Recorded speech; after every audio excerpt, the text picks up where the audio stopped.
মধ্যপ্রাচ্যের আকাশে কি আবারও যুদ্ধের মেঘ ঘনাচ্ছে, নাকি পর্দার আড়ালে চলছে শেষ মুহূর্তের কূটনীতি? ইরানের সরকার পরিবর্তনই কি এখন ওয়াশিংটনের চূড়ান্ত লক্ষ্য? মার্কিন প্রেসিডেন্ট ডোনাল্ড ট্রাম্পের সাম্প্রতিক বক্তব্য নতুন করে সেই প্রশ্নই সামনে এনেছে।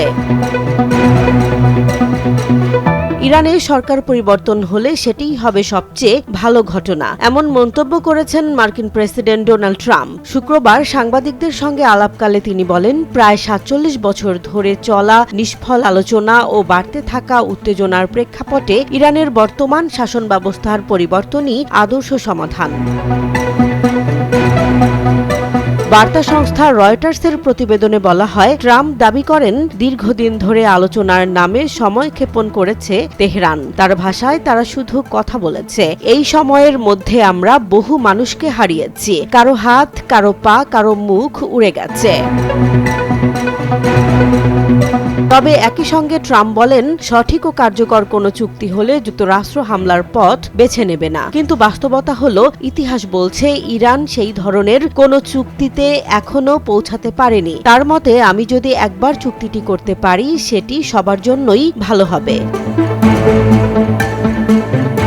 ইরানের সরকার পরিবর্তনের পর কে দায়িত্ব নেবে, এমন প্রশ্নের জবাবে ট্রাম্প সরাসরি কোনো নাম বা পরিকল্পনার কথা বলেননি। তিনি শুধু বলেন, এই বিষয়ে কথা বলার জন্য নির্দিষ্ট মানুষ আছে, যা ভবিষ্যৎ পরিকল্পনা নিয়ে নতুন করে জল্পনা তৈরি করেছে।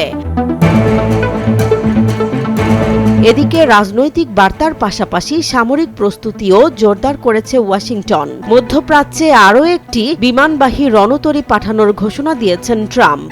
এটি আগে থেকেই আরব সাগরে অবস্থানরত আব্রাহাম লিঙ্কন বিমানবাহী রণতরীর সঙ্গে যুক্ত হবে।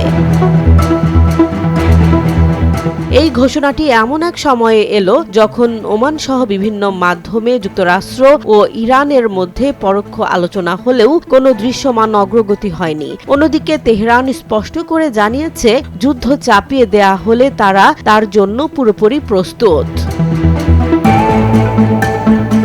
বিশ্লেষকদের মতে, ট্রাম্পের বক্তব্য একদিকে যেমন চাপ তৈরির কৌশল, অন্যদিকে তা সরাসরি সরকার পরিবর্তনের বার্তা হিসেবেও দেখা হচ্ছে। চুক্তি ও সামরিক শক্তির এই দ্বিমুখী কৌশল মধ্যপ্রাচ্যে নতুন করে অস্থিরতা বাড়াতে পারে বলে আশঙ্কা করছেন আন্তর্জাতিক পর্যবেক্ষকরা। চুক্তি না যুদ্ধ, এই দুয়ের মাঝখানে দাঁড়িয়ে আছে ইরান ইস্যু। ট্রাম্পের সাম্প্রতিক বক্তব্যে স্পষ্ট, ওয়াশিংটন আর আগের অবস্থানে নেই। সরকার পরিবর্তনের ইঙ্গিত ও সামরিক উপস্থিতি সব মিলিয়ে মধ্যপ্রাচ্যে উত্তেজনার পারদ আবারও ঊর্ধ্বমুখী। জেসমিন জাহান, নিউজ ডেস্ক, জনবাণী।